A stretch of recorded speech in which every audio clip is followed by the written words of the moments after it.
Praise the Lord. Hallelujah. God is good. All the time. Amen. And all the time, God is good. God is good. Praise the Lord. आज हम लोग एक अच्छा संदेश सुनने वाले हैं परमेश्वर के दास से ईस्टर का. Today we are going to listen to a good sermon from the servant of God. और मैं आपको उत्साहित करना चाहता हूँ आज कुछ वचनों के द्वारा. And I would like to encourage you through verses. सबसे पहले तो आप सबको ईस्टर की बहुत बहुत मुबारक. First of all, I'm really happy and congratulate you on Easter. और मैं विश्वास करता हूँ कि हम में से हर एक लोग ये बात जानते हैं कि हम हर संडे क्यों मिलते हैं. And I believe that you all know why we meet on Sundays. क्योंकि जो संडे है वो सप्ताह का पहला दिन है जिसने प्रभु यीशु मसीह मुर्दों में से जी उठा था. Because Sunday is the first day of the week when Jesus rose up from the dead. और इसीलिए हम हर संडे मिलके उसके जी उठने को सेलिब्रेट करते हैं. And that is why every Sunday we gather together to celebrate his resurrection. Hallelujah.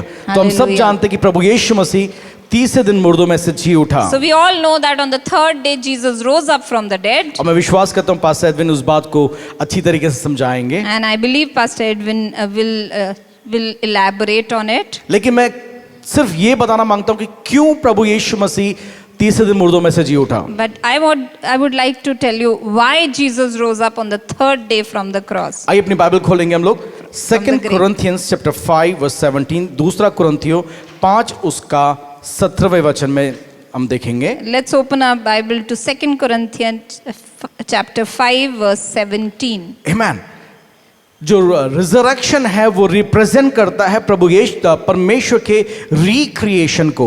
And resurrection represents the recreation of Lord. एक परमेश्वर ने सृष्टि की. जब उत्पत्ति में हम देखते हैं कि परमेश्वर ने आकाश और पृथ्वी की सृष्टि की. And God created the world. In Genesis we see how he created the heavens and the earth. Hallelujah. Hallelujah. लेकिन बाइबल यहां पर को हमें बताती है 5:17 में. इसमें लिखा है यदि कोई मसीह में है, इसीलिए यदि कोई मसीह में है तो वो एक नई सृष्टि है, पुरानी बातें बीत गई, देखो सब नया हो गया है. And in 1 Corinthians 5:17 it's written, therefore if anyone is in Christ he is a new creation. Old things have passed away, behold all things have become new. Hallelujah. Hallelujah. तो प्रभु यीशु मसीह अगर मुर्दों में से जी उठा है और जब हम उसमें एक नई सृष्टि हैं, अगर हम मसीह में तो हम एक नई सृष्टि हैं. बाइबल हमें इस तरीके से कहती है. And Bible tells us that if Jesus Christ rose up from the dead and according to the word old things have passed away and we all have become a तो new जब आप और creation. मैं हम लोग प्रभु में होते हैं,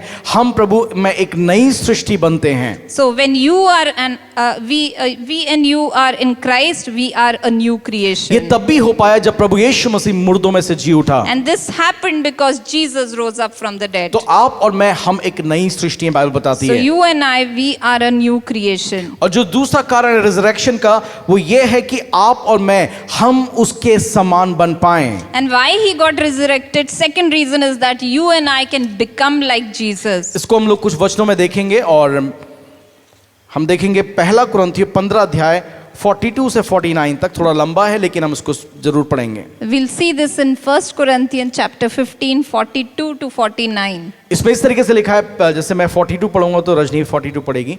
मुर्दों का जी उठना भी ऐसा है, शरीर नाशवान दशा में बोया जाता है और अविनाशी दशा में जी उठता है. So also is the resurrection of the dead. The body is sown in corruption, it is raised in incorruption. अनादर के साथ बोया जाता है और तेज के साथ उठता है, निर्बलता के साथ बोया जाता है और सामर्थ के साथ जी उठता है. It is sown in dishonor, it is raised in glory. It is sown in weakness, it is raised in power. स्वाभाविक देह बोई जाती है और आत्मिक देह जी उठती है, जबकि स्वाभाविक देह है तो आत्मिक देह भी है. It is sown a natural body, it is raised a spiritual body. There is a natural body and there is a spiritual verse body. Number 45 ऐसा ही लिखा है कि प्रथम मनुष्य अर्थात आदम जीवित प्राणी बना और अंतिम आदम जीवनदायक आत्मा बना. So it is written, the first man Adam became a living being, the last Adam became a life-giving spirit. 46 में लिखा है परंतु पहले आत्मिक ना था परंतु मनुष्य अर्थात धरती से अर्थात मिट्टी का था. However, the spiritual is not first, but the natural, and afterwards the spiritual. और दूसरा मनुष्य स्वर्गीय है. The first man was of the earth, made of dust. The second is the Lord from heaven. Verse number 48 में लिखा है जैसा वह मिट्टी का था वैसे ही वे भी जो मिट्टी के हैं, जैसा वह स्वर्गीय है वैसे ये भी हैं जो स्वर्गीय हैं। As was the man of dust, so also are those who are made up of dust, and as is the heavenly man, so also are those who are heavenly. Verse number 49, और जैसे हमने उसका रूप धारण किया जो मिट्टी का था वैसे ही जो स्वर्गीय रूप का भी है हम भी धारण करेंगे। And as we have borne the image of the man of dust, we shall also bear the image of the heavenly इसका man. मतलब यहाँ क्या लिखा है, जो प्रथम आदम था वो जो मिट्टी का था हमने उसका स्वरूप लिया। And here it is written that the first man, Adam, he was made up of dust, and we also took लेकिन जब प्रभु यीशु मसीह जी उठे creation. But when Jesus rose up from the तो dead, उसका एक आत्मिक देह है he has a और वैसे spiritual ही हम body, उस स्वर्गीय देह का भी रूप धारण करेंगे, बाइबल कहती है। and we will also take up that spiritual body. The Bible hallelujah. tells us this. तीसरी और Hallelujah. अंतिम बात, जो रिजरेक्शन है वो यीशु की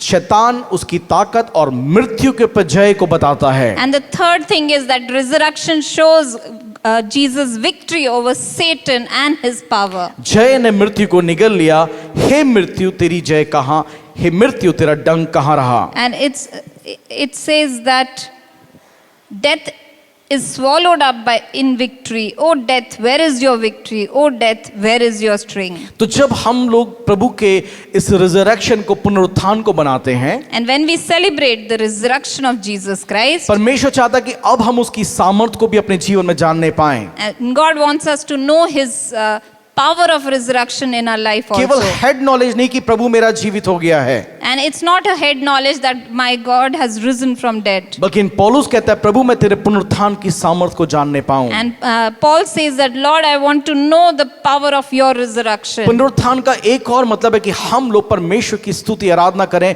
क्योंकि वो जीवित है। And one more thing about resurrection is that we need to worship and honor the Lord because he is living. और दूसरी बात प्रभु ने कहा, जब वो पुनरुत्थान पाया उसने कहा, उसने एक महान आज्ञा दी कि जाओ सुसमाचार का प्रचार करो। And when he was resurrected, he gave a great commandment that go and preach the gospel. Hallelujah.